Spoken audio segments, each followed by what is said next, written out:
it's overwhelming, but it's also our jobs. Mm-hmm. Our job is only going to get harder.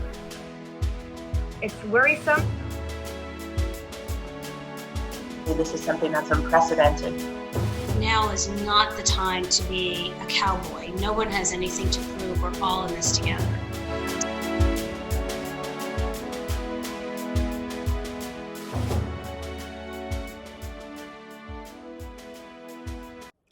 Welcome to Reporting from the Frontline of a Pandemic. I'm Krystin Beaulieu, and I was able to speak with Liz Tufts from WLNE ABC6 News Providence about what it's like working in a newsroom during this pandemic, and a little bit about how they've had to change things around the station in order to keep everyone safe. Here's what she had to say.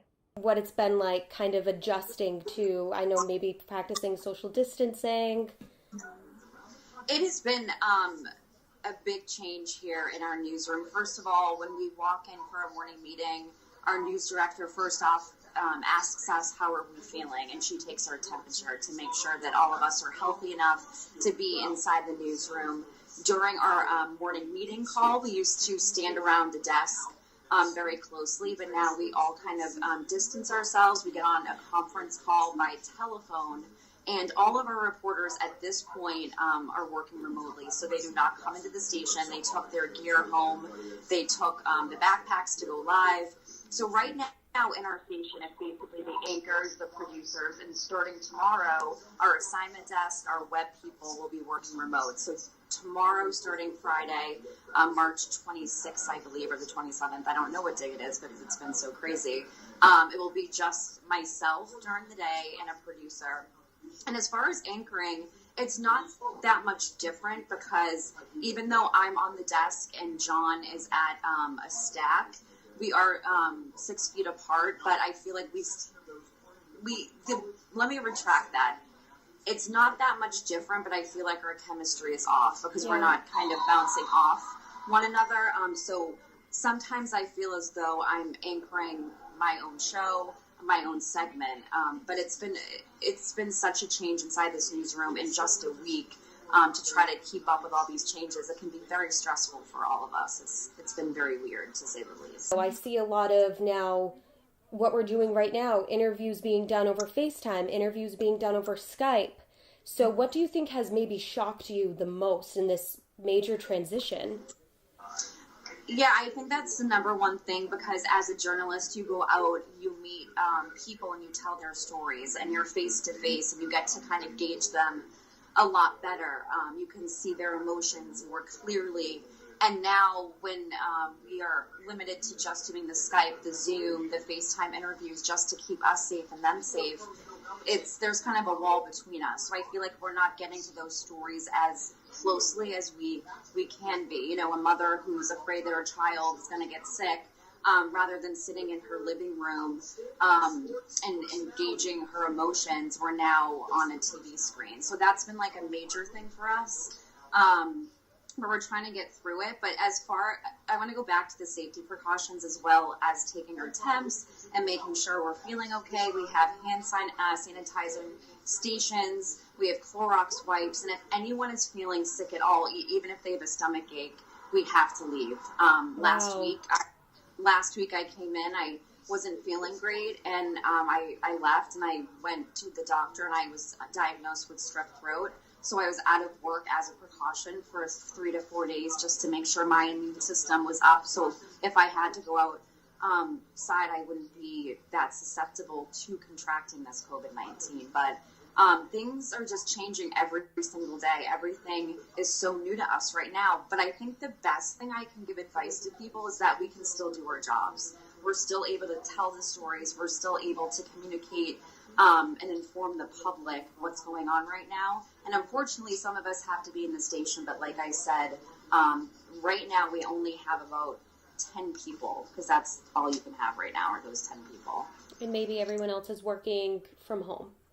Yes, all the reporters are working from home, the assignment desk, the web people, our sales department empty, human resources. They're all kind of working from home. Promotions, they're doing the promotions at home, sending them there. It's a very crazy time right now in the newsroom. Yeah. So I know that you interviewed a professor from URI on kind of the anxieties that are built up around a pandemic like this. For me right now, and for a lot of other people, if we want to be surrounded by it, we can turn on the TV, we can turn on the news, we can inform ourselves. And when we need a minute, we can kind of walk away. So I guess it's more of a personal question because so much of your life right now is consumed by this. So what are some of the steps that you and maybe some of your colleagues are taking to handle like the anxieties and all of the stress that's built around this right now? That's a great question because I'm going to put myself out there, and I'm trying not to get emotional, but it's been tough. And to be honest with you, I've been calling my mom a lot. I contacted my doctor. I suffer from anxiety, so this has really been a hard thing for me because I'm trying to, sometimes you want to get away from it all and clear your head, like you said, but I'm constantly consumed in it. Even on the weekends, I'm obviously checking Twitter and the news feed to see what's going on. I did have a nice long talk with my doctor and steps that I can take, doing meditation, try to do yoga inside my house, try to take a walk, a long walk to clear your head. But you definitely need to step back for your own mental health. I've never been more stressed in my entire career. I've been doing this now for 17 years since I graduated from Emerson, and this is probably the most stressed I've ever been. So mentally, I'm worried about my mom, who's elderly. She's 73. My sister's a nurse, so I'm thinking about her safety. I have 5 nephews, thinking about, my oldest nephew's missing his high school graduation and things like that. So I'm trying to clear my head.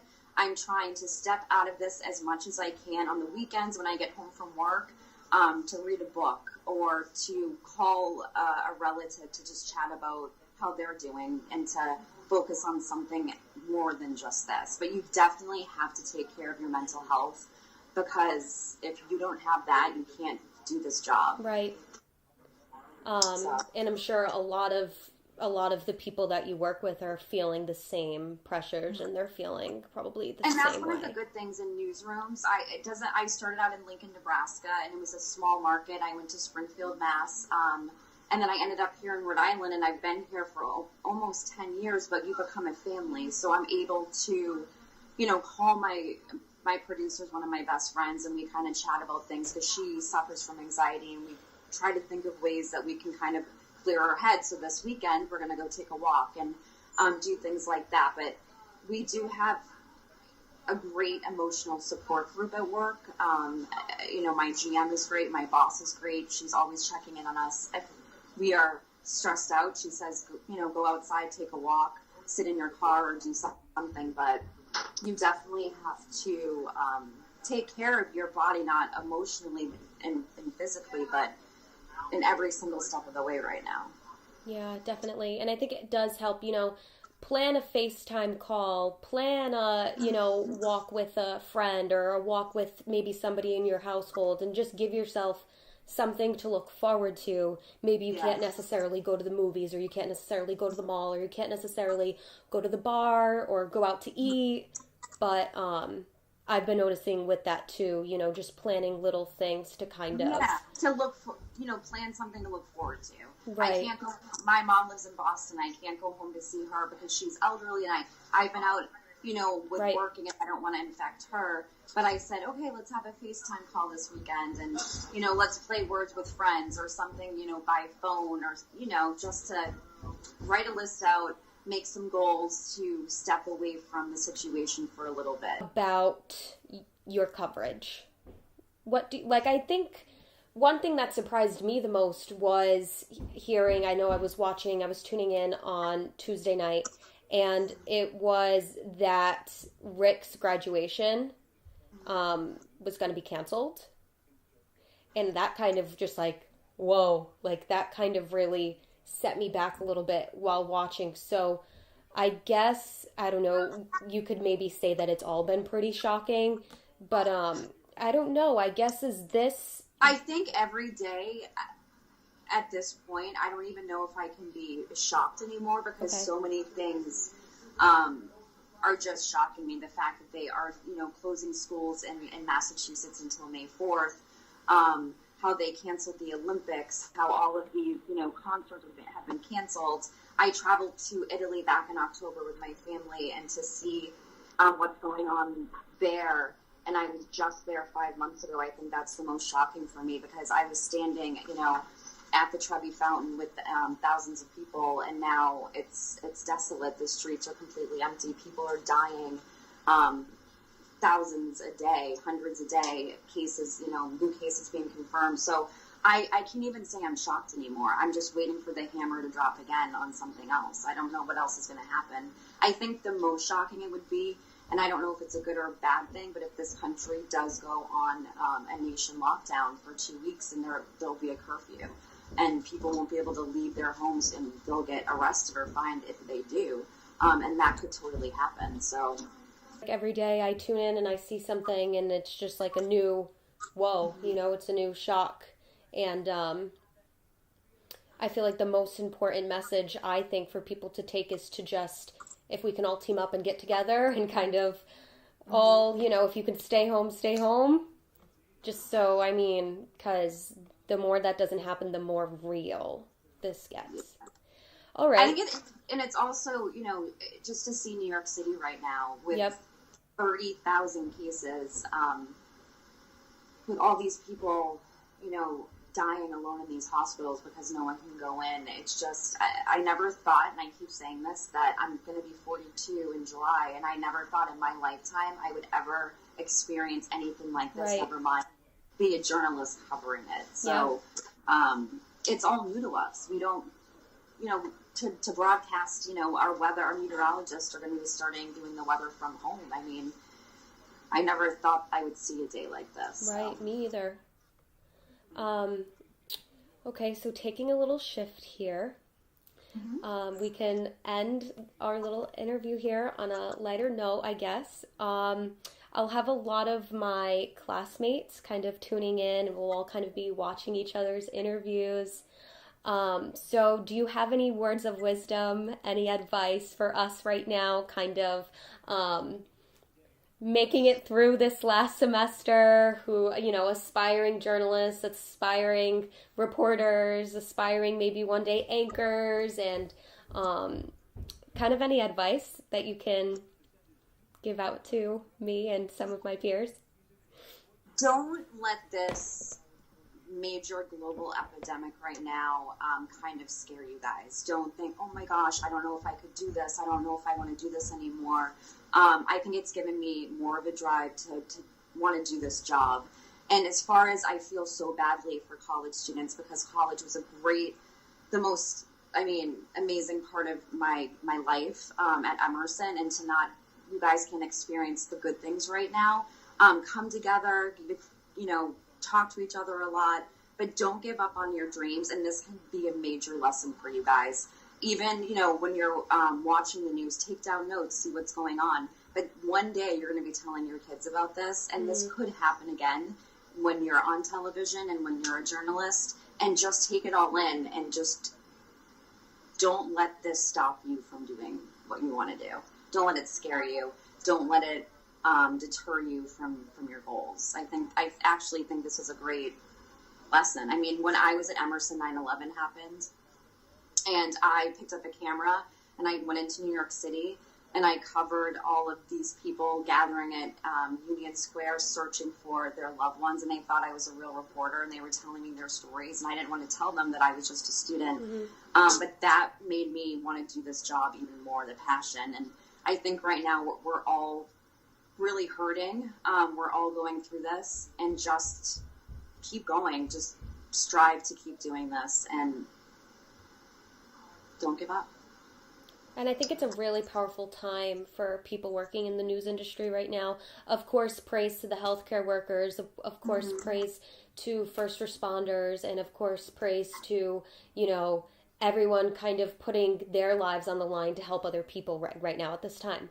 But I also think that a big kudos has to be given to, everyone in the newsrooms, like covering. Because you have to figure, we are the people right now who are informing you guys at home, and we're trying to get all the information. We're trying to, give you tips on how to stay safe and not go out of your mind because you're stuck at home. But, we're not out there saving lives, like my sister who's a nurse. Mm-hmm. But I think in some way we are helping people stay sane. We're keeping them up to date, and we're not trying to scare them. We're not trying to, make this bigger than it is. Mm-hmm. It is a big thing, and we have to take it seriously. Right. So. All right. Well, don't go anywhere, but just to close out the screen recording, I just wanted to thank you so much for taking the time out of this hectic life going on right now to do this interview with me. I think it'll be very informational for everyone that I'm in class with as well. So I really appreciate it. And you're so welcome. I would like to thank Liz again for taking the time to do this interview with me, and a big thank you to her and everyone else working in the newsroom right now to keep us all informed and safe. And thank all of you for tuning into this episode of Reporting from the Frontline of a Pandemic. Again, I'm Krystin Beaulieu, and I spoke with Liz Tufts from WLNE ABC6 News Providence. Stay safe.